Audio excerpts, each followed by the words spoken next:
Ya. Nah, Assalamualaikum warahmatullahi wabarakatuh. Salam pertanian, salam pucuk teh Indonesia.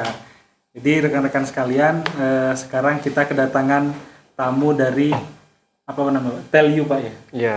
Telyu itu bukan Telyu, tapi Telkom University. Betul Pak. Telkom University. Nah, di sini ada Pak Sabri juga, ada Bu Fitria, terus ada rekan-rekan dari Telkom.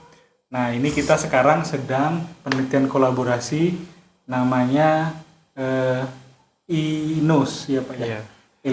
Electronic nose. Jadi biasanya kan kalau cicip-cicip teh itu kan masih menggunakan bergantung dengan pribadi seseorang begitu. Nah, sekarang kita coba dari rasanya dari aromanya, dari indera penciumannya kita elektronikan, kita menggunakan sensor. Nah, nanti yang menjelaskan dari Telkom. Nah, di sini ada Pak, siapa namanya Pak? Pak Dedi. Pak Dedi. Pak Dedi, kemudian Bu Siska. Bu Siska, Bu Rini, Bu JJ. Oh, ya. Kok mirip seseorang ya namanya ya? Silahkan Pak Dedi, ini apa ini? Alatnya ini apa ini namanya? Ya, alat ini namanya electronic nose Pak. Jadi electronic nose ini mengadopsi cara kerja indera penciuman manusia. Jadi salah satu yang bisa dideteksi adalah kualitas teh Pak. Satunya ya. Jadi kualitas teh itu bisa dideteksi atau ditentukan berdasarkan aroma. Nah, jadi dari molekul gas yang nanti diuji itu nanti bisa secara objektif dideteksi sebagai teh berkualitas baik atau tidak gitu ya. Jadi kelebihan dari istilahnya perangkat ini atau teknologi ini adalah kemudahan untuk mengoperasikan, kemudian juga relatif murah gitu kan, kemudian juga akurasinya cukup tinggi. Nah, ini relatif murah dengan akurasi yang tinggi. Iya, betul. Wah, itu kayak tua kaya raya mati. Iya. Ada beberapa metode memang yang digunakan untuk pengujian, Pak.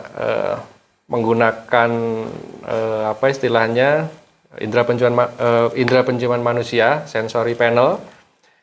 Nah, tentunya subjektivitasnya tinggi gitu kan. Kemudian ada lagi perangkat yang namanya tergantung mood. Betul Pak. Kalau ibu-ibu lagi ada masalah rumah tangga, buruk aja penciumannya. Iya. Ada lagi namanya perangkat namanya gas kromatografi. Gas kromatografi ini sama untuk mendeteksi gas juga, cuman dia pengoperasiannya lebih rumit Pak. Jadi perlu keahlian khusus, kemudian juga perlu harganya mahal sekali. Alat-alat yang mahal. Iya, betul. Nah, elektronik ini pakailah sensor ini. Ini berbasis gas sensor di mana gas sensornya itu nanti dia akan mendeteksi molekul udara yang kemudian dikonversi menjadi sinyal digital dan menjadi input ke model kecerdasan buatan untuk mendeteksi bau atau kualitas. Jadi ini memang AI ya, Artificial Intelligence. Ya betul, kita melibatkan AI juga. Terus berikutnya gini Pak, ini cara kerja sederhananya gimana itu? Itu alatnya yang mana? Yang itu ya? Iya. Jadi nanti ada semacam botol begitu ya untuk tempat sampelnya. Ya, kita uji untuk keringan dulu begitu. Kalau misalkan dari keringan ini sudah bisa terdeteksi, sensornya sudah ada respon, ya kita akan lanjutkan gitu ya. Kalau enggak nanti kita akan coba pendekatan yang lain dengan seduhan tadi. Jadi itu ada kotaknya. Ya. Terus kemudian ada selangnya gitu. Nah, selangnya itu nanti untuk menyedot udara Pak dari botol tadi ya, botol tempat sampel tadi ke misalnya ini Pak, misalnya teh yang ini misalnya. Teh yang ini terus kemudian itu selangnya ditaruh di atas itu sangkar gitu ya. Iya. Jadi ada semacam saluran udara Pak, saluran udara yang nanti akan dialirkan ke ruang sensor yang ada di dalam di dalam alat ini. Pokoknya dalam itulah ya, macamnya itu otaknya di situ. Gitu. Betul, kemudian diproses datanya menggunakan algoritma kecerdasan buatan. Nantinya muncul lah ini apa aromanya gitu. Betul, kemudian diprediksi ini masuk kualitas apa. Wah. Gitu ya. Kalau begitu Pak Sabri lagi flu masih bisa jalan ya Pak Sabri. Kalau lagi flu bisa cuti. Iya. Gimana? Kalau lagi flu Pak Sabri bisa cuti. Oh iya. Nah, ini masih dalam pengembangan Pak ya? Betul, ini pengembangan. Iya. Kita masih dalam tahap pengembangan dan riset Pak. Jadi ini kita alhamdulillah dapat pendanaan juga gitu ya untuk pengembangan Enos ini, dan juga harapannya nanti jangka panjangnya akan terus kita kembangkan ya bersama dengan dosen dan mahasiswa di Telkom University Pak. Iya, jadi ini Pak, PPTK itu kan 2023 itu posisinya itu akselerasi inovasi. Jadi mulai dari Januari 2023 kita gas terus semua inovasi-inovasi, akselerasi supaya stakeholder itu memahami kita tuh inovasi-inovasi kita tuh seperti ini. Ya.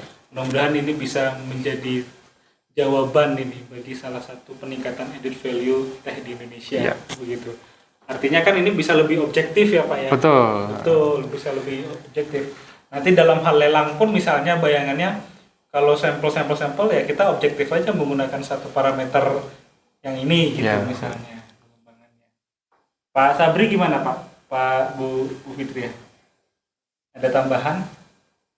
Ini sih sebenarnya ya kami sih menyambut ya, karena jujur kita di sini berdua QC-nya ya, dan ini juga buat stakeholder cukup nanti kedepannya cukup bisa membantu ya, dan arahnya saya harapkan nanti bisa sampai komersialisasi Pak. Gitu. Iya, Jadi nanti perlu itu. kita jadi standar kami di sini hampir sama kan, pasti Iya, ada di sana iya. seperti yang tadi yang Bapak bilang bahwa subjektivitasnya juga makin kecil. Iya. Ya Pak, gimana Pak? Nah kalau untuk penelitian ini nanti masing-masing jenis teh itu kan berbeda mungkin ya Pak ya, nanti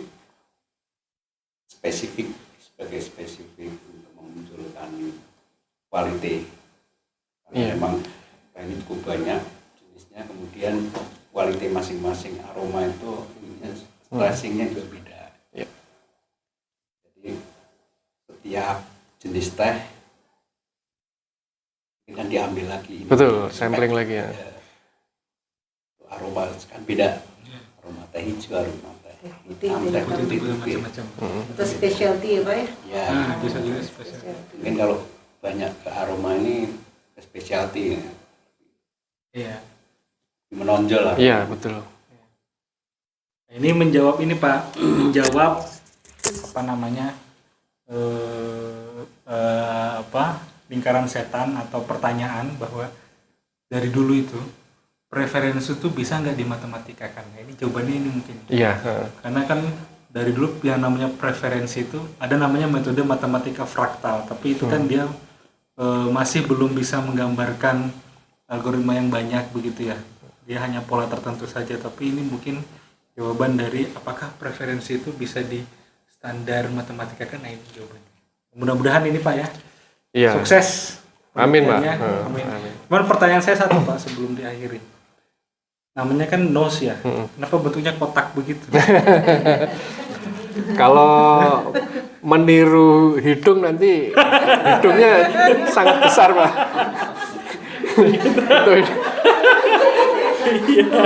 Itu Ya bayanginnya nggak enak Pak kalau bentuknya hidung beneran Pak. Udah kok kotak yang gitu. susah visualisasi. Iya. Ya, baik, terima kasih Pak Dedi dan tim. Kita tunggu terus nih update selanjutnya. Harapannya nih lancar penelitiannya. Amin. Nanti kita lihat di hasil akhirnya.